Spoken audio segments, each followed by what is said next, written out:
seria talvez você estar lidando com um elemento que são os orixás, são elementos de uma religião específica, né?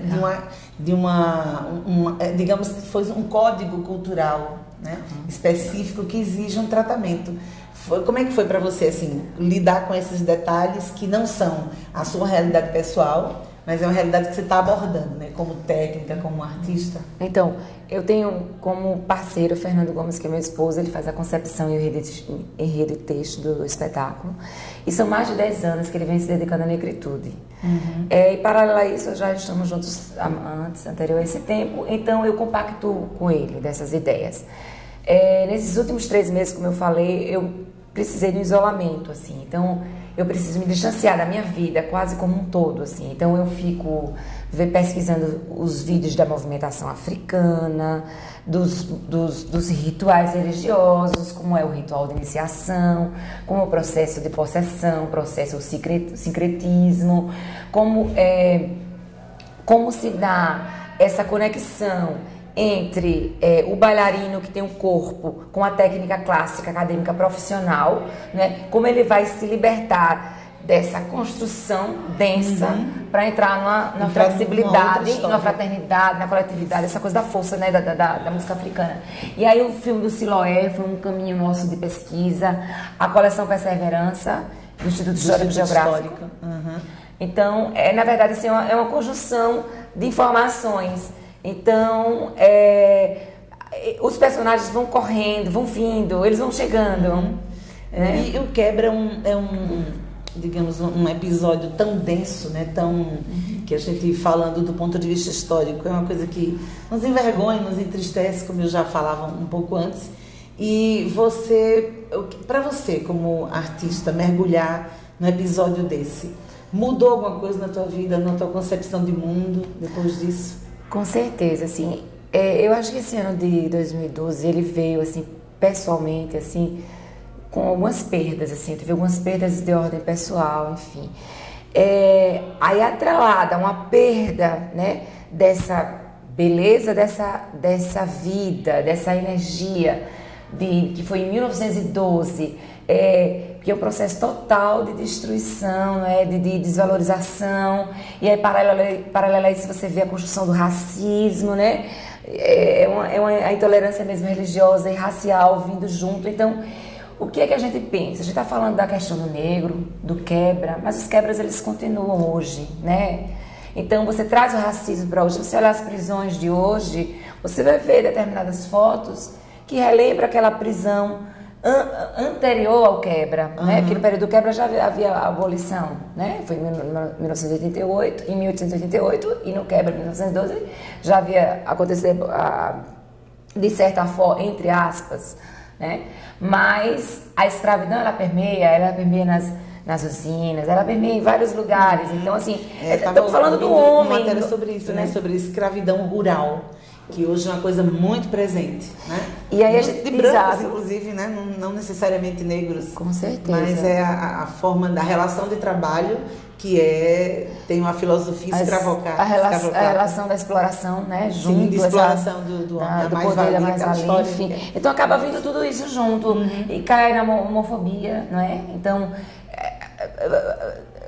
claro que esses ícones eles são lançados durante o contexto, porque a gente começou assim, eu observei junto com o Fernando o mapa da África e do Brasil, então você vê linhas que vão vindo, né, de vários países africanos para o Nordeste, Império né? Português, né? Isso. Império Português se fazendo ali na costa africana.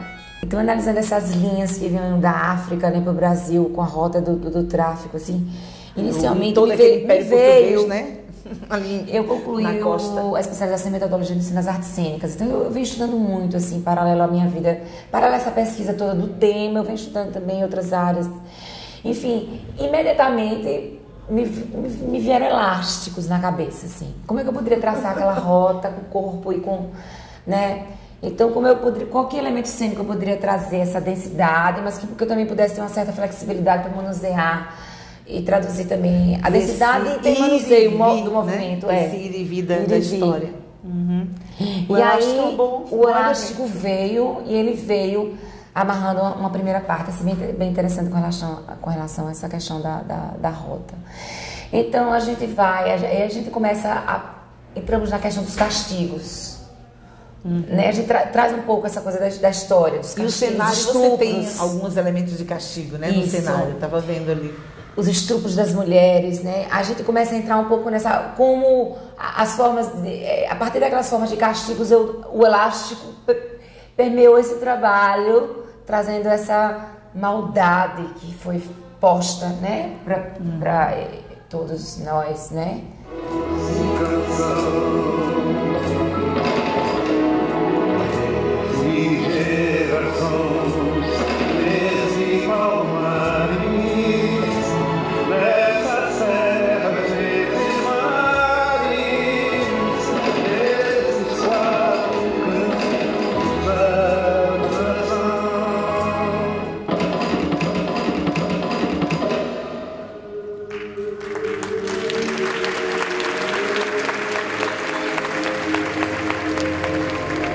Então a gente vai traduzindo o movimento, a música, aí vem os herês, os rituais, né? Os orixás.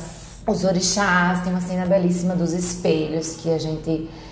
É o reflexo. Então o reflexo dos orixás na nossa vida, é o reflexo dos orixás entre eles. O amor se contamina, eles se misturam, né? Então a gente amor e ódio também, né? Amor e ódio, a gente traz essa... Rola disputa. E as disputas, a gente traz essa questão, né? E aí crescemos. A alegria, a questão da fraternidade, da coletividade, o povo extremamente coletivo. Uma pesquisa pelos livros assim, vastos da história, e você vê sempre todos unidos, assim, quando comem, quando andam, quando carregam a agricultura, quando, né? Então, essa ideia do coletivo... Isso é interessante no balé também, né, Emília? A gente estava conversando com os meninos lá nos camarins, e um ajudando o outro, um faz o cabelo da outra, a maquiagem, e estava falando sobre isso com eles. Essa coisa do trabalho coletivo, né? Foi herdado, né? Dessa cultura, né? Que é importante eu estava perguntando a elas se isso refletia na qualidade do trabalho no palco, e elas assim, com certeza que sim. Com certeza. E uma...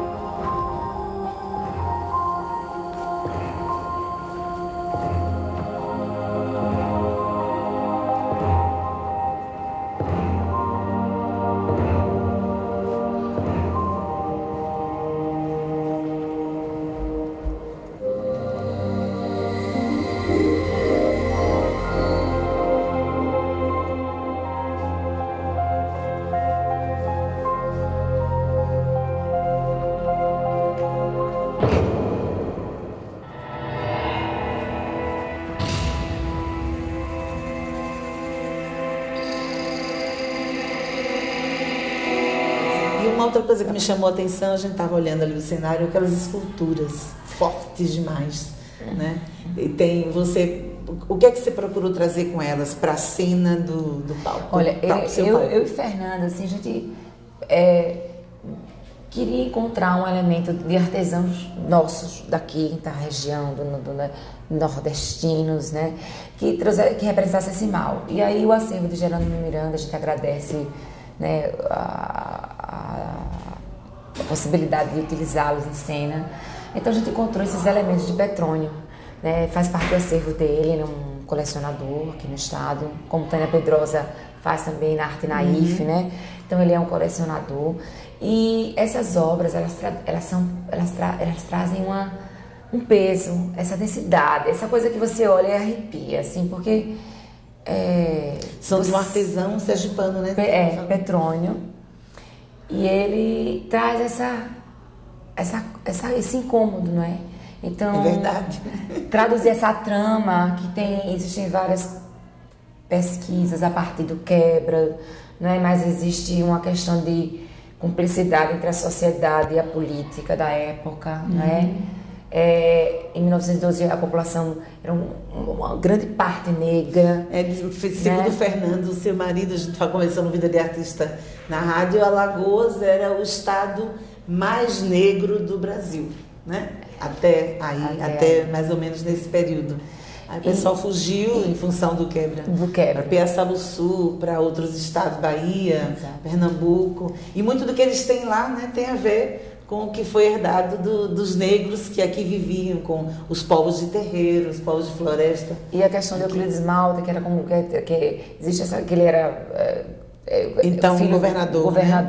E era um filho de orixá, ele frequentava. Então havia existe uma tendência a essa linha de que... E justamente por conta dos adversários políticos dele, né? Uma vez exato, que, como adversários, causaram esse...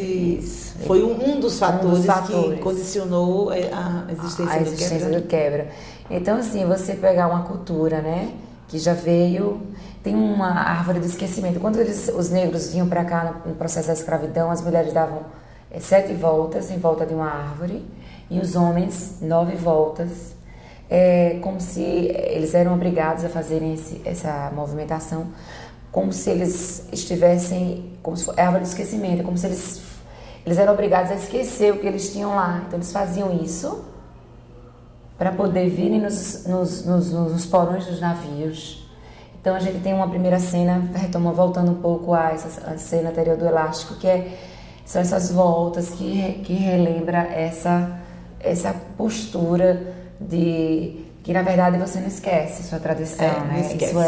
Isso vem junto. E aí quando eles chegaram aqui, eles foram para os guetos, para os cantos mais, né, mais de 30 terreiros que nós tínhamos aqui, e tudo tá junto, né? Não há esquecimento, né? Então se não for consciente, há de ser inconsciente. Há de ser inconsciente. Jung está aí para explicar o inconsciente coletivo. Então vamos renascer agora no palco, né? Se a Fênix, a gente tem que desejar. Obrigada, Gal. Merda para você. O carinho de vocês, a Rádio TV Educativa, esse apoio incondicional aos artistas, assim, que nos deixa arrepiadas, muito... A gente aqui, né? Nós somos privilegiados, né? Vocês todos em ver a coisa por dentro aqui. Ela está ainda, né? Por baixo desse roupão tem já a primeira fantasia, assim, que daqui a pouco ela vai entrar no personagem. Eu estou curiosíssima, ansiosa. E aí a companhia está no momento são 12 anos de companhia, de profissionalização, então isso é muito que lindo. Vamos lá, né? E vocês estamos aqui torcendo. Estamos... Obrigada por tudo. Obrigadíssima, querida. Vamos lá.